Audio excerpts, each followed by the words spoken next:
여러분 잘들 지내셨지요? 오늘은 몽양 여운형 선생님의 통일운동에 대해 알아보도록 하겠습니다.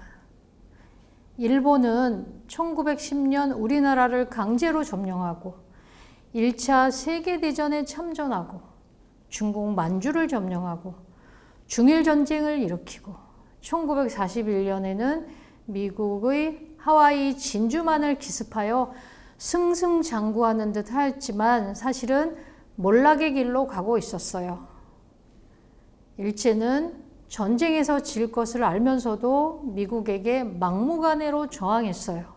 그러자 미국이 1945년 8월 6일 일본 히로시마에 8월 9일에는 나가사키에 원자폭탄을 투하했어요. 이에 일제는 8월 10일 연합국에 무조건 항복을 알렸고 8월 15일에 일왕이 방송을 통해 항복한 것이에요. 그 사이 소련은 8월 8일 일본에 선전포고를 하고 8월 11일에는 북한을 점령했어요. 하지만 미국은 아직도 일본과 전쟁 중이었어요. 그래서 미국은 자칫 한반도 전체가 소련의 손에 들어가는 것을 막기 위해 38선을 경계로 북쪽은 소련, 남쪽은 미군이 점령하기로 소련과 합의했어요. 우리나라의 분단의 그림자가 드리워진 거예요. 1937년 중일전쟁이 발발하자 여운형 선생을 비롯한 독립운동가들은 일제의 패망을 확신했어요.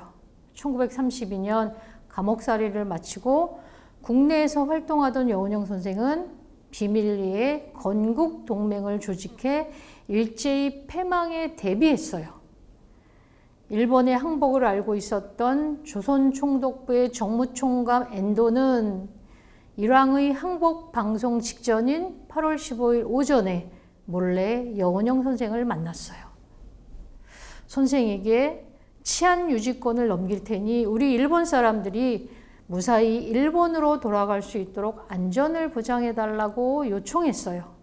여운형 선생은 일본은 미워도 전쟁이 끝난 상황에서 일본인에게 폭력적인 보복을 하는 것은 옳지 않다고 생각했고, 우리도 일제의 항복호를 미리 준비하지 못하면 예상치 못한 혼란이 생길 수 있다고 판단해 조건을 걸고 이 요청을 받아들였어요.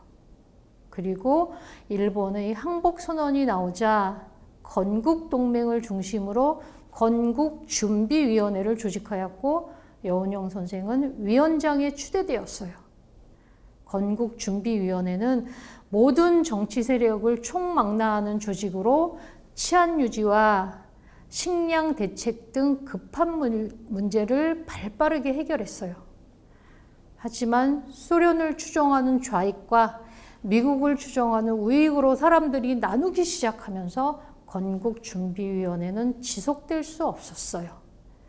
1945년 12월 2차 세계대전의 전후 문제를 논의하기 위해 소련의 모스크바에서 미국, 영국, 소련의 외상들이 모여서 조선민주주의 임시정부를 수립하기 위해 미소공동위원회를 조직하고 그 임시정부와 협의 후 5년 이내를 기한으로 미국, 영국, 소련, 중국 4개국이 한반도를 신탁 통치한다고 결정했어요.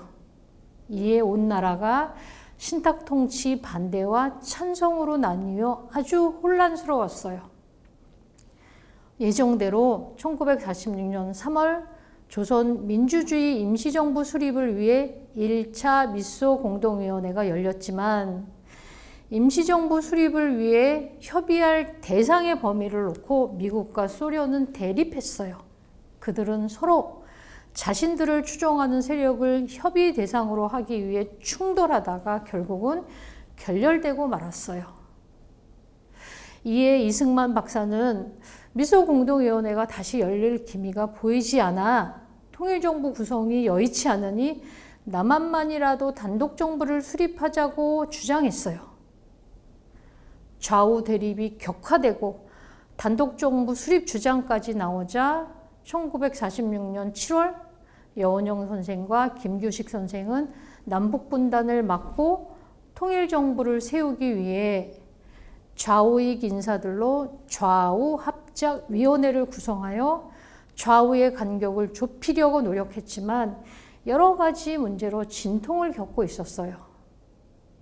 이런 가운데 2차 미소 공동위원회가 재개되었지만 미소 냉전의 영향으로 순탄치 않았어요. 그러던 중 7월 19일 좌우합작을 주도하던 여원영 선생이 극우의 사주를 받은 청년에게 암살당하셨어요. 그리고 2차 미소 공동위원회도 결렬되고 말았어요. 그래서 우리나라의 문제가 유엔에 상정되었고 남북한을 통한 총선거를 실시하기로 결정하였어요.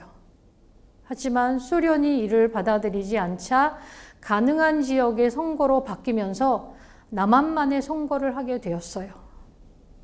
그 결과 남한에서는 1948년 8월 15일 대한민국 정부가, 북한에서는 9월 9일 조선민주주의인민공화국이 수립되고 말았어요. 몽양 여운형 선생님은 모두 12차례의 테러를 당하셨다고 해요. 선생님은 가족들에게 늘 혁명가는 침상에서 죽는 법이 없다. 나도 서울 한복판에서 죽을 것이다. 아버지가 길바닥에 쓰러질지라도 너희들은 울지 마라. 울지 말고 일어서서 싸워야 한다고 하셨답니다. 여운형 선생님은 돌아가신 후에도 오랫동안 빨갱이라는 딱지를 달고 있었어요. 좌익과 우익을 아우르는 것을 우익에서는 좌익의 편이라 하고 좌익에서는 우익의 편이라고 하며 매도했어요.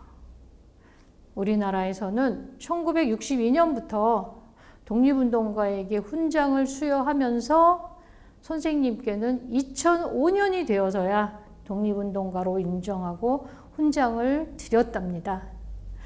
몽양 여운형 선생님은 평생을 독립운동가로, 통일운동가로 태양처럼 뜨겁게 사신 분입니다. 하지만 선생님도 남북의 통일은 완성하지 못하고 돌아가셨어요. 남북의 통일, 이것은 선생님이 우리들에게 숙제로 남겨놓으신 겁니다. 다음에는 몽양 여운형 선생님이 학교를 세우고 아이들을 가르쳤던 이야기에 대해 알아보도록 하겠습니다. 안녕.